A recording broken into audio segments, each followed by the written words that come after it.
मैं मंजूषा गुप्ता इस oneness meditation के सेशन में आप सभी का स्वागत करती हूँ। और आज हमारे इस बीच में जो मास्टर विजडम शेयर के लिए आए हैं, रमेश जुनेजा सर। तो वेलकम यू सर। नमस्कार मास्टर्स, मेरा सबको नमस्कार। और मैं सबका धन्यवाद करता हूँ कि आप मेरे कुछ जो मैंने पढ़ा है वेदों में उसके बारे में कुछ जो मैं बताने जा रहा हूँ, आप बड़े ध्यान से और उसको प्रैक्टिकल रूप दोगे तो उसके लिए ज़्यादा अच्छा होगा। सबसे पहले हम गायत्री मंत्र बोलेंगे, उसके बाद हम शुरू करेंगे। तो आप सब मेरे साथ बोलिए। ओम भूर्भुवः स्वः तत्सवितुर्वरेण्यं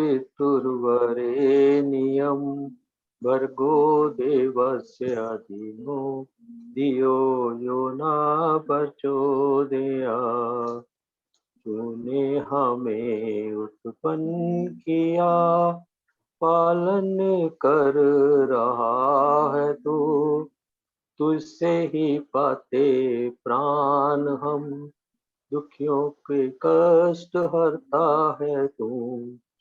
तेरा महान तेज है छाया हुआ सभी स्वरूप, सृष्टि की वस्तु में तू हो रहा है विद्यावान। तेरा ही करते ध्यान हम, मांगते तेरी दया। ईश्वर हमारी बुद्धि को श्रेष्ठ मार्ग पर चला, दाता हमारी बुद्धि को श्रेष्ठ मार्ग पर चला। भगवान हमारी बुद्धि को वेद मार्ग पर चला। ओम भूर्भुवः स्वः तत्सवितुर्वरेण्यं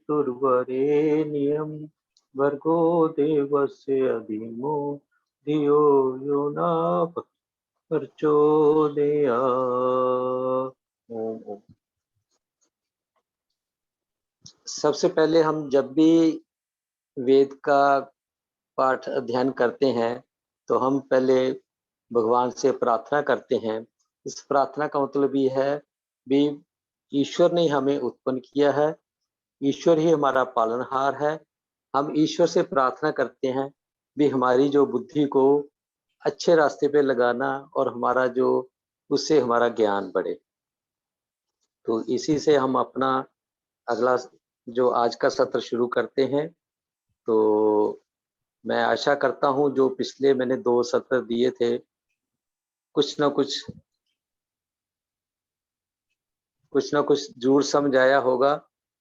और जो ज्यादा वेद में है, समझने के साथ साथ इसमें प्रैक्टिकल भी काम करना होता है। तो जैसे हमने पिछले अध्याय में पढ़ा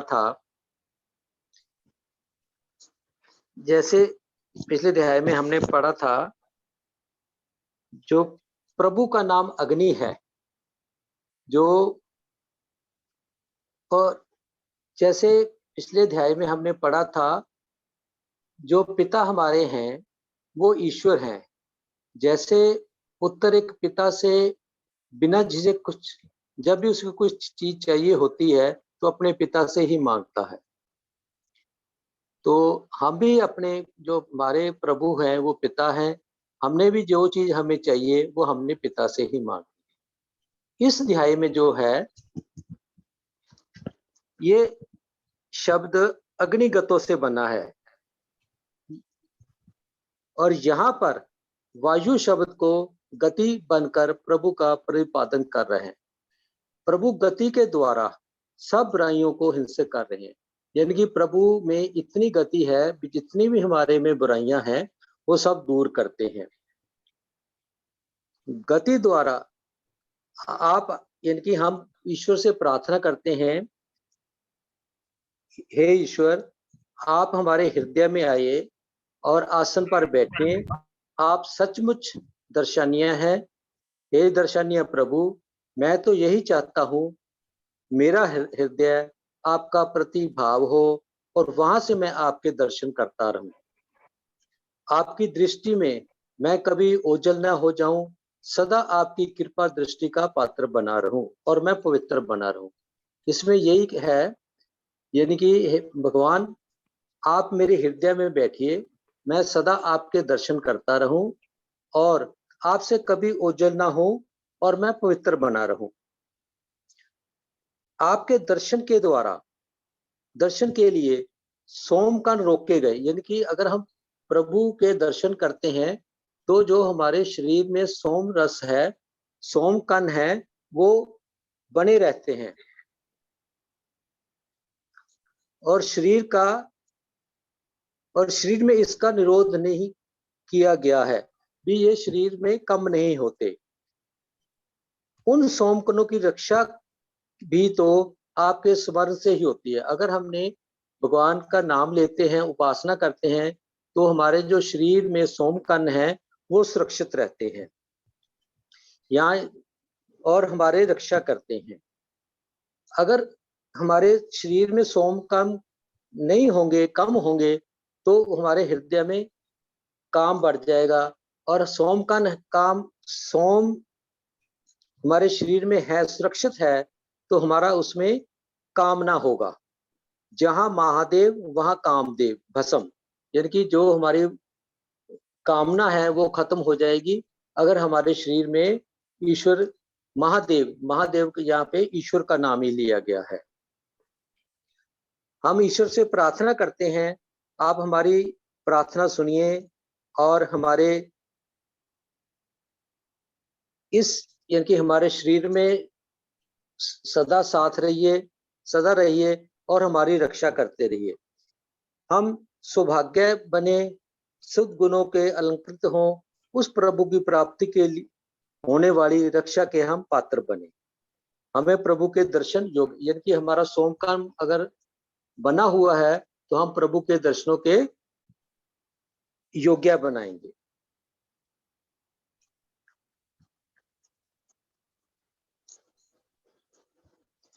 जो हमारी बुराइयों को दूर करने वाले प्रभु हैं, पिछले मंत्र में यही अनुसार सोमकणों को शरीर में संयम करने के व्यक्ति सूत्रों के द्वारा आपका सत्वन करते हैं। जहां प्रभु का सत्वन होता है वहां ही तो आसुर वृत्तियां नहीं बढ़ती। अगर हम, यानी कि प्रभु का नाम लेते हैं, प्रभु हमारे, हम उसकी उपासना करते हैं, तो वहां पे जो हमारी असुर वृत्तियां हैं वो जन्म नहीं लेती, वो हमारे, यानी कि बढ़ती नहीं है, वो हमारे समीप होते, यानी कि जाते हैं। इन आपके संध्या के कारण सोम का सत्वन उत्पादन करने वाले बनते हैं। अपने शरीर में इन सोम कणों की ये सुरक्षित कर पाते हैं। सोम कणों का उत्पादन करते हुए समय को समझते हैं।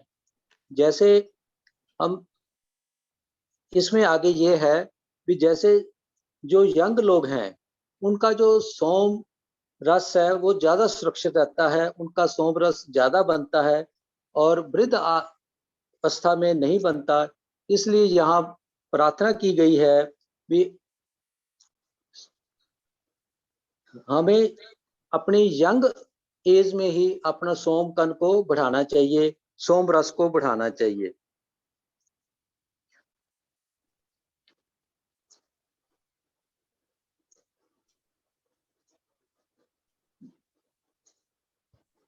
हम वायु नाम के से प्रभु का स्मरण करें, प्रभु की ओर चलें, सोम कणों का सावन उत्पादन करें, उनकी रक्षा के समय को समझें।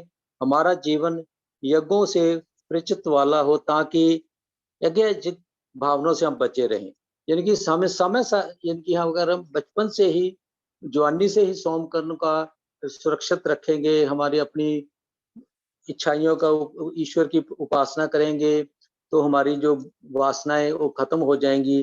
तो हमें ये लॉन्ग, यानी कि हमारी एज तक हमारे ये साथ चलेगा।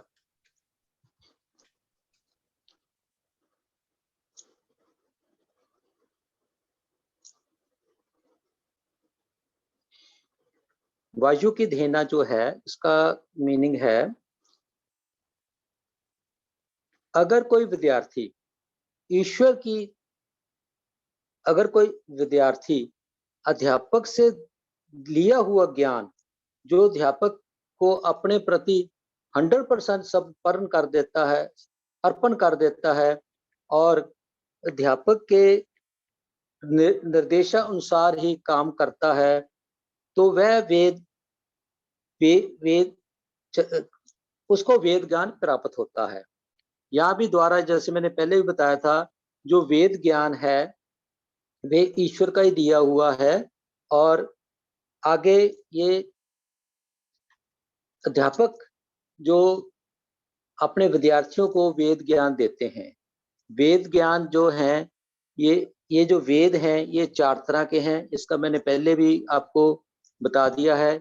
एक ऋग्वेद है जो हमें प्राकृतिक विज्ञानों के बारे में बताता है और एक यजुर्वेद है जो कर्म वेद के बारे में बताता है और एक सामवेद है जो अध्यात्म के बारे में बताता है और अर्थ जो वेद है वो साइंस ऑफ वार और साइंस ऑफ मेडिसिन के बारे में बताता है।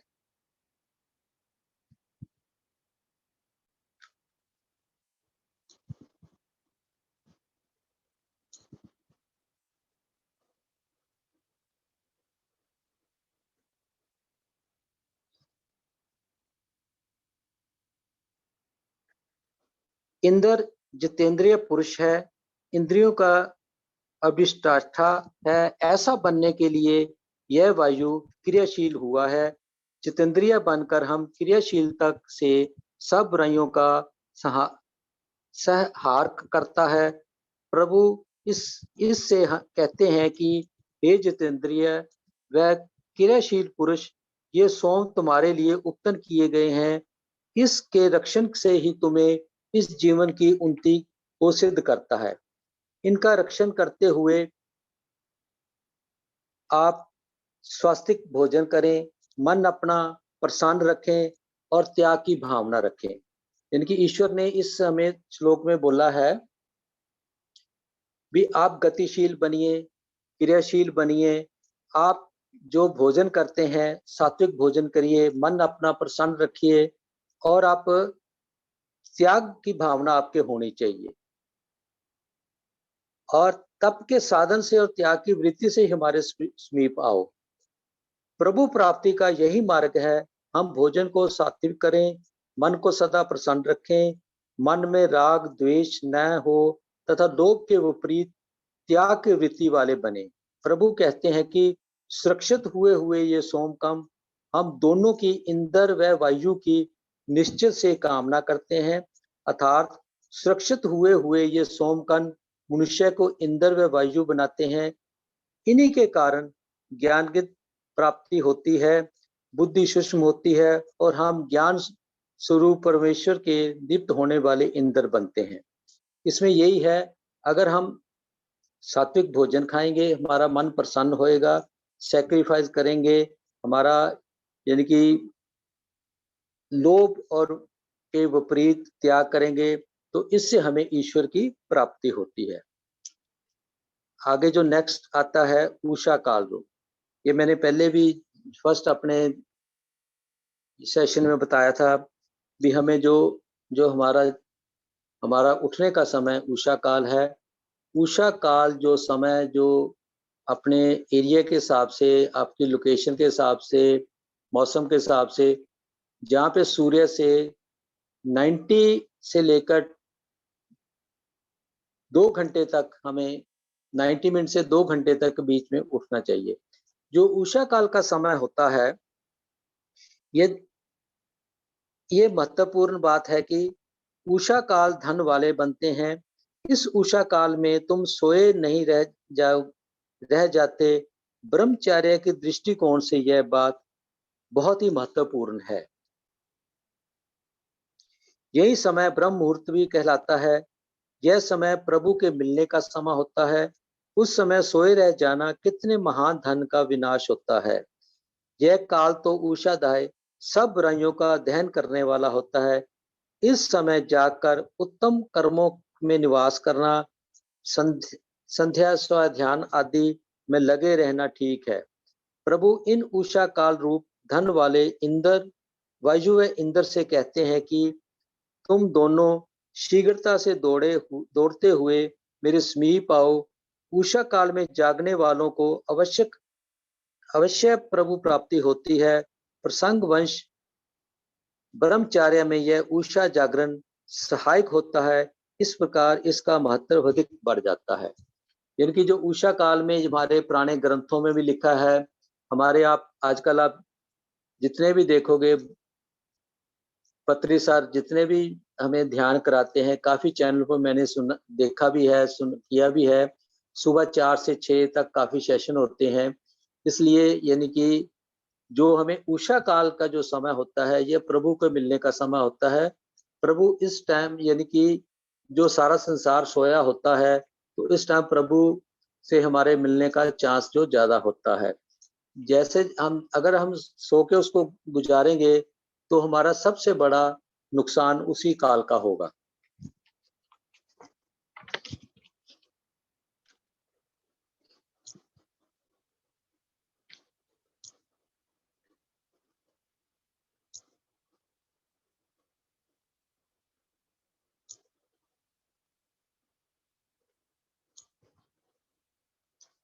सोम का संपादन करने वालों के लिए सोम कणों की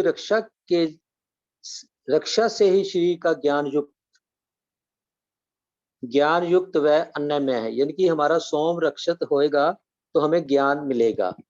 उस हृदय में जिसमें सब बुराइयों को निकाल दिया गया है, ऐसे शुद्ध हृदय में समीपता से प्राप्त होते, अर्थात प्रभु उपासना करते हुए हृदय को निष्कृष्ट पूर्ण पवित्र बना पाओ। सचमुच इस प्रकार की हम शीघ्र ज्ञान पूर्व कर्मों के द्वारा अपने को अग्रस्थान से प्राप्त करने वाले हो जाओ। आगे बढ़ने का यही मार्ग है। हम क्रियाशील व जितेंद्र बनने का प्रयत्न करें, सोम का संपादन करें, सोम कणों की रक्षा करें, हृदय में संस्कृत आगे सब करें, प्रकाशमय बनाएं, प्रसंग वंश ईश्वर को ही निरोग रखें, ज्ञान पूर्वक कर्मों को करते चलें। इस प्रसंग में यही आया है कि अगर हम सोम रक्षा करते हैं, सोम की रक्षा करते हैं, तो हमारा जो हमें प्रकाश मिलता है, हमें ज्ञान पूर्वक कर्मों को हम कर पाते हैं। अगले में आया है, स्नेह के देवता मैं पुकारता हूँ, मैं यह आराधना करता हूँ, मेरे हृदय में मित्र का निवास हो। सदा स्नेह की भावना से मैं सभी के साथ प्रेम से वर्तने वाला बनूं। यह स्नेह की भावना वह है जो हमारे बलों को पवित्र करने वाली होती है। स्नेह की भावना होने, इसमें आया भी हमारा हृदय में सदा स्नेह बना रहे, हम सबके साथ प्यार से बात करें, सबके साथ प्रेम से रहें। तो अगर हमारा यानी कि हमारी स्नेह की भावना है, तो जो हम भोजन भी करते हैं उससे हमारा जो उत्तम रस आदि आदि बनता है। यानी कि अगर हम आप देखो, अगर हम कभी गुस्से में यानी कि भोजन करें तो हमें वो यानी कि हमारे शरीर के लिए भी ठीक नहीं है, अध्यात्म के लिए भी ठीक नहीं है। तो इसलिए जब भी अब हम भोजन करें तो हम अपने प्रसन्न मन से करें, और इससे हमारे यानी कि इस प्रकार हमारी बल की वृद्धि होती है।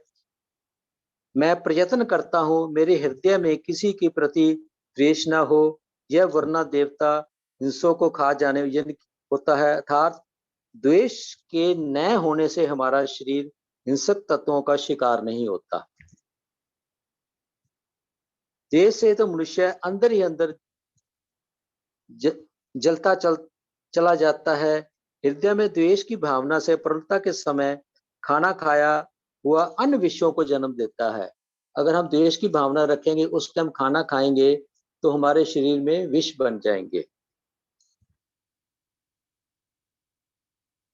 इस दृष्टिकोण से प्रसन्न मन से भोजन करने का महत्व अति स्पष्ट है। इसका अनुवाद शब्दों में कवि ने किया है, हे मित्र व वर्ण अर्थात स्नेह व दृष्टा, मलों के शरण व ज्ञान के दीप्ति को प्राप्त करने वाले ज्ञान पूर्वक कर्मों को सिद्ध करते हैं। स्नेह व निर्दिष्टता जहाँ हमारे शरीरों को मलों को शोधन द्वारा शुद्ध व निरोग बनाते हैं, वहां ये दोनों देव दीप्ति द्वारा मस्तिष्क हो या उज्जवल करते हैं।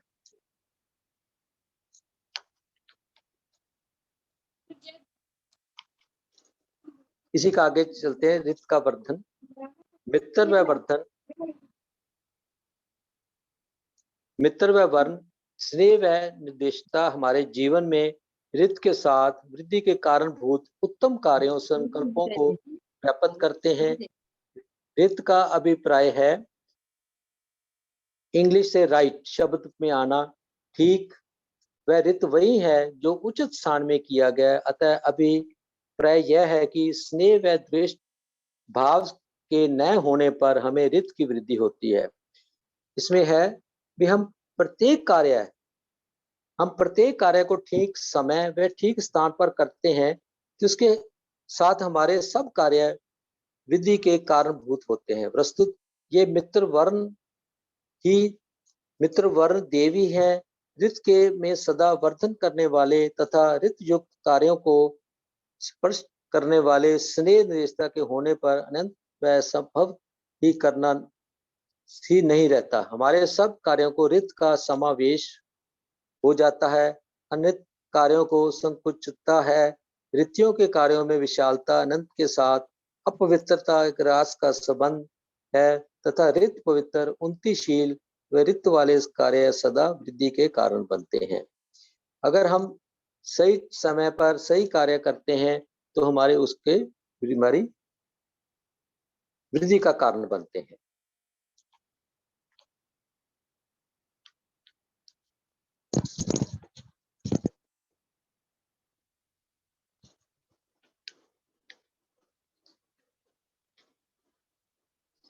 मित्र व बल को बलवर्धन व हिंसा का नाशक कहा गया है।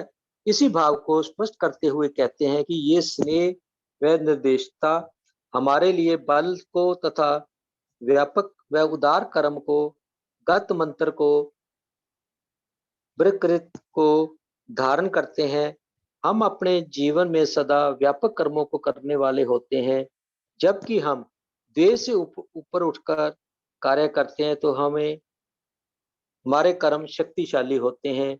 जबकि वे प्रेम से प्रेरित होते हुए मित्र देवता वह स्नेह हमसे दश धारण करता है, तो वर्ण निर्देशता हमारे कर्मों को अप्स व्यापक बनाती है। ये मित्र वर्ग करण क्रांत ऋषि है, हमारी बुद्धि की तीव्र बनाते हैं। ये शस्त्र बुद्धि ही तो हमारे अनंत प्रभु दर्शन की योग्य बनाती है। ये मित्र वर्ण तो मानो बहुतों को उपकरण के रूप में उत्पन्न होते हैं, अर्थात इन दोनों भावनाओं के होने पर इनके कार्य अधिक से अधिक प्राणियों का हित करने वाले होते हैं। इन कार्यों के स्वार्थ में संकुचित दृष्टिकोण से न होकर प्राप्त के विशाल भावना से प्रेरित होते हैं। ये विशाल निवास वाले होते हैं, विशालता से निवास करते हैं। ये कभी भी संकुच भावना को अपने से उत्पन्न नहीं होने देते। परिणाम इस मंत्र में यह है, हम मित्र और वर्ण की उपासना से कभी तभी जात उत्कृष्ट बने।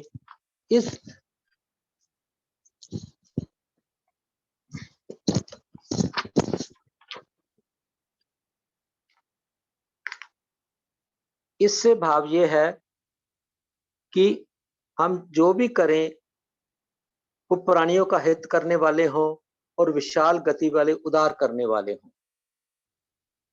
तो इस सारे जो पूरे ध्याय का जो इसका जो समरी आती है भी, हम एक तो सबसे पहले ये है भी हम सात्विक भोजन करें, सैक्रिफाइस करें, मन हमारा शांत रहे, हम उषा काल में उठें। हमारा जो वेद हैं, ये वेद कौन से हैं, किस बारे हैं के बताया गया है। जो हमारा जो कार्य है वो हम ठीक समय पर ठीक स्थान पे करें। जो हमारा सोम कन है, सोम सोम रस है, ये हमारी जो यंग एज में ज़्यादा बनता है और उसको हम अगर सुरक्षित रखते हैं तो हमारे ये बुढ़ापे का भी बुढ़ापे तक चलता है। और हम अपने मन में कोई द्वेष ना रखें, प्रेम करें और हम सबके साथ स्नेह से हृदय बरत लें और हमारे उपकार का उधार बनकर जीने का हम निश्चय करता है। इसी के साथ मैं आज अपनी वाणी को विराम देता हूँ। बहुत बहुत धन्यवाद और मैं आशा करता हूँ आपके कुछ ना कुछ आपके उसमें जरूर आपको समझ आया होगा। बहुत बढ़िया। थैंक यू सर, बहुत सुंदर था सर, बहुत अच्छी नॉलेज है। कहीं ना कहीं सर वही सब चीजें हैं कि जो हम सीख ही रहे हैं अपने ध्यान में। तो मास्टर्स, अगर आप कुछ पूछना चाहते हैं, किसी को कोई डाउट है, सर से बात करना चाहते हैं, तो आप अपना क्वेश्चन कर सकते हैं।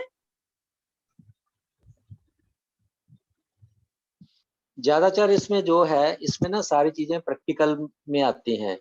अगर हम यानी कि हम कहने को कहते हैं हम सात्विक भोजन खाएं, अगर हम उल्टा सीधा खाएंगे तो उसको कोई फायदा नहीं। जब हम खाने वक्त हमारा जो मन है बिल्कुल शांत हो, ये ना हो हम हमें किसी से गुस्सा हो तो उसके खाने बैठ जाएं, खाना नहीं, ऐसे नहीं होता। यानी कि ये सारी जो चीजें जो वेद में जितनी भी है, जो मैंने पढ़ा है, जो मेरे को समझ आया है कि जब तक हम इसको जो ध्यान करें उसके ऊपर अपने मनन ना करें, उसको प्रैक्टिकल रूप ना दें, तो उसका कोई हमें ज्यादा लाभ नहीं होगा। हम जैसे ध्यान में भी ये कहते हैं भी जब भी आप ध्यान में बैठो तो बिल्कुल शांत होके बैठो, कोई आपके मन में विचार ना आए, कुछ ना आए। यानी कि जो यानी कि भगवान को, ईश्वर को पाने का सबसे यही अच्छा तरीका है कि आप अगर सात्विक भोजन करते हो, मन आपका शांत रहता है, आप राग द्वेष से निकल जाते हो, तो तब उस टाइम आपका मन शांत होता है, तब आप ईश्वर को अपने ईश्वर से कनेक्ट कर सकते हो। और ध्यान में भी ये सारी चीजें हैं। ध्यान में भी हमें यानी कि पत्री सर यही बताते हैं भी हमें शाकाहार बनना है, हमें यानी कि इवन के तो एक दफा मैं जब पत्री सर से मिला था, आपको शेयर करना चाहता हूँ। जी तो सर। पत्री सर ने मेरे को, हम पिरामिड में लुधियाना में जब वो एक दफा आए थे, तो उन्होंने स्पेशली मेरे को उठाया और उठा के मेरे को कहते, आप रोज खाना खाते हो? मैं क्या, मैं रोज खाता हूँ। तो उन्होंने, उनके पास हमेशा एक स्टिक होती है, उन्होंने मेरे को बोला आप अपना हाथ आगे करो। मैंने अपना हाथ आगे किया तो उन्होंने मेरे को जोर से एक डंडा मारा। कहते, मैं आपको ये याद कराता हूँ, आपने रोज खाना नहीं खाना। ये उनकी यानी कि मेरे को स्पेशली उन्होंने, उसके बाद मैंने, ठीक है यानी कि खाना कुछ ऐसा होता है भी आप थोड़ा बहुत तो खाते ही हो, लेकिन मैं आज को ना एक चीज और करता हूँ।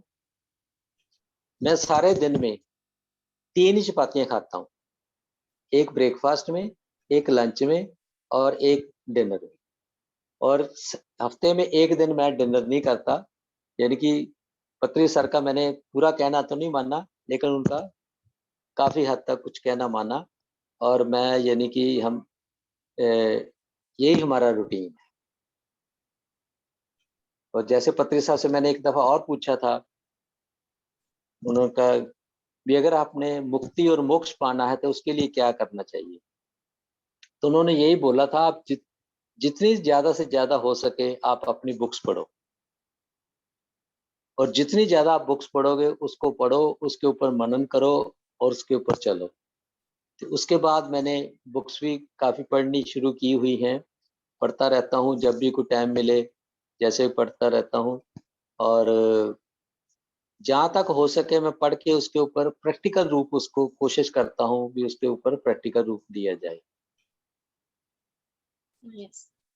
जैसे काम क्रोध लोभ, हम आपने पिछली आप काम क्रोध लोभ पे जब हम अपने आप को, यानी कि बताने वाले तो बहुत हैं, मैं तो एक तुच्छ हूँ, यानी कि मैं तो अभी शुरुआत ही की है, पढ़ना खुद शुरू किया है, मैं ज्यादा आपको क्या बता सकता हूँ। बहुत बड़े बड़े मास्टर हैं जो बताते हैं, लेकिन बताना सब मास्टर सिर्फ बता सकते हैं, लेकिन उस पर अमल करना हम खुद का काम है। जब तक हम खुद उसके ऊपर एक संकल्प नहीं लेंगे तो हम उसके से आगे नहीं बढ़ सकते।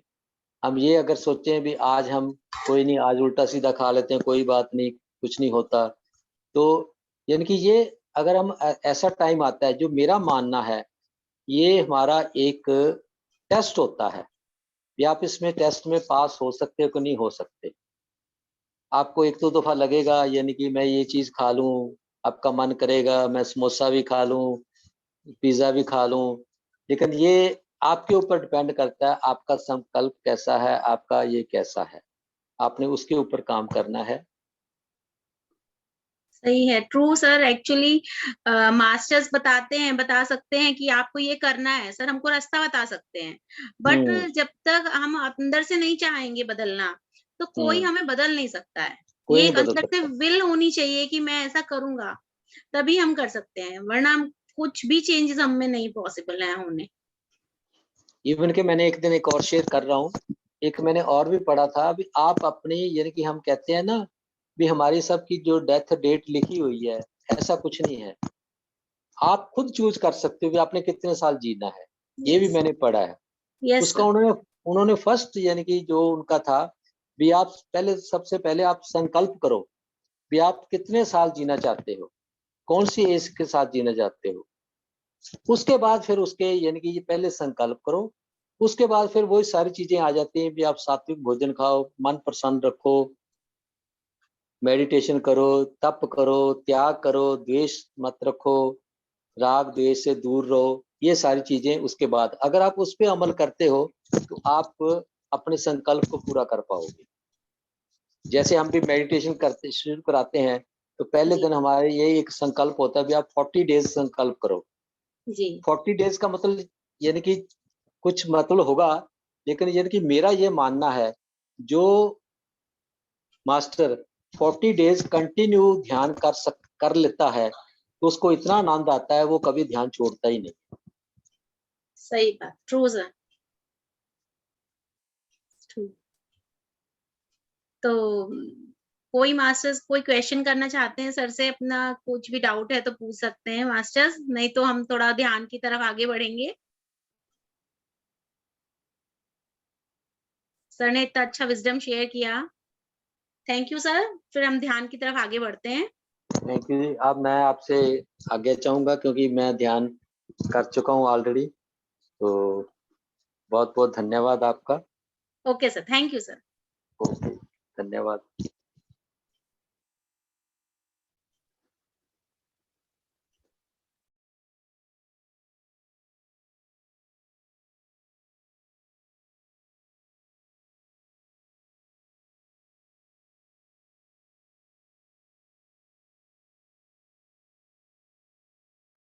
मास्टर्स मैं म्यूजिक शेयर करती हूँ, आप लोग ध्यान की अवस्था में बैठ जाइए।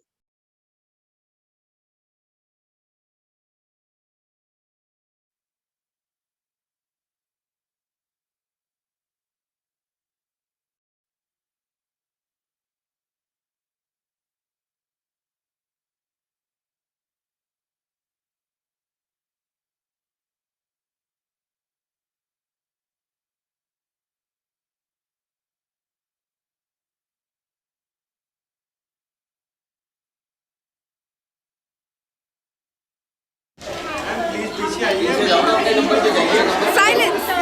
Please wait for your turn.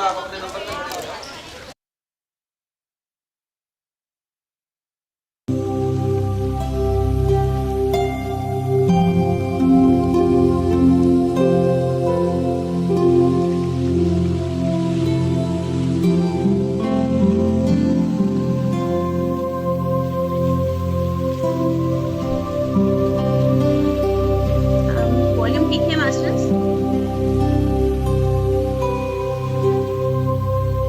Music ठीक से आ रहा है आपको?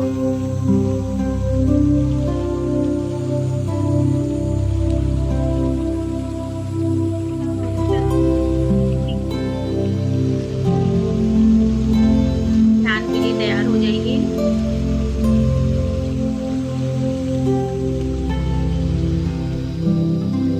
Close your eyes. Clasp your fingers and directly come to your breath. अंदर आती हुई सांस और बाहर जाती हुई सांस।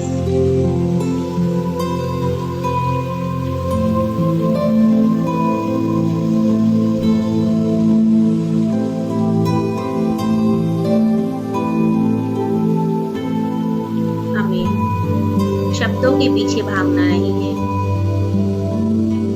सिर्फ अपने आती और जाती हुई सांसों पर ध्यान बनाए रखना।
सांसों के साथ जोड़ने से धीरे धीरे हमारा विचारों से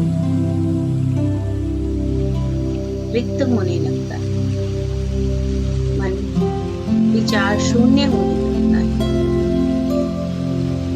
और हमारे भीतर विश्व शक्ति ऊर्जा प्रवाहित होती है।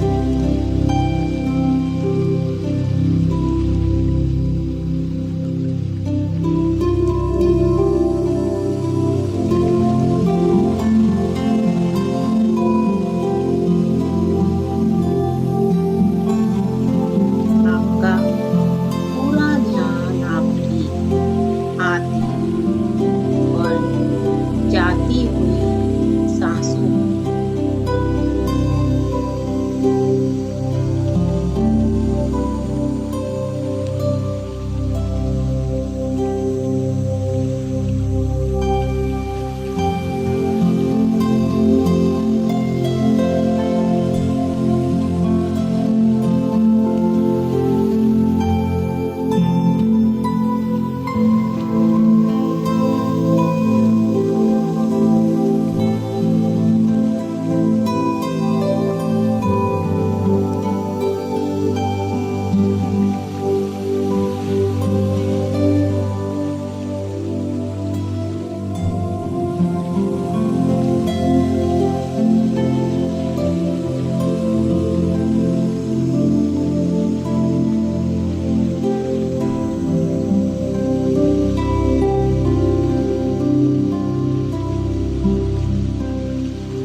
धीरे धीरे अपनी चेतना में वापस आते हुए धीरे से अपनी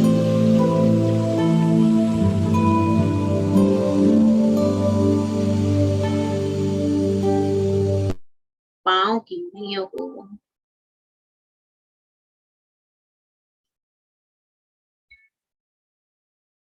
हिलाइए।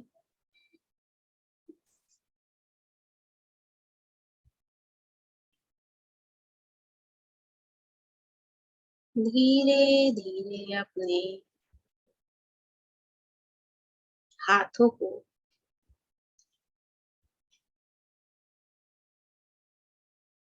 हिलाइए।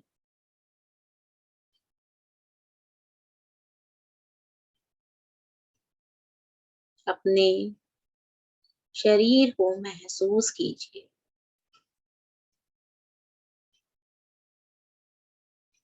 और अपने दोनों हाथों को खोलते हुए अपनी आंखों पे रखिए।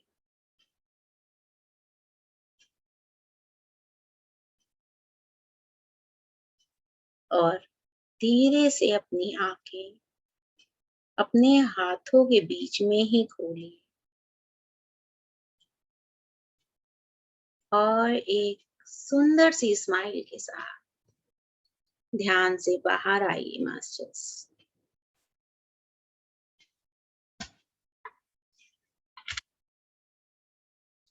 क्लैप करिए मास्टर्स सभी इस ग्रुप मेडिटेशन के लिए, एक दूसरे की एनर्जी को बढ़ाने के लिए।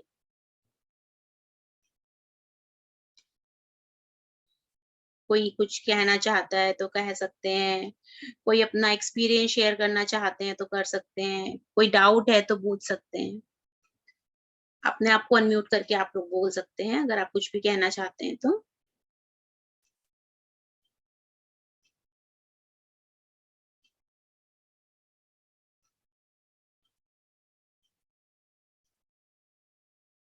किसी को कुछ डाउट हो तो आप पूछ सकते हैं मास्टर्स।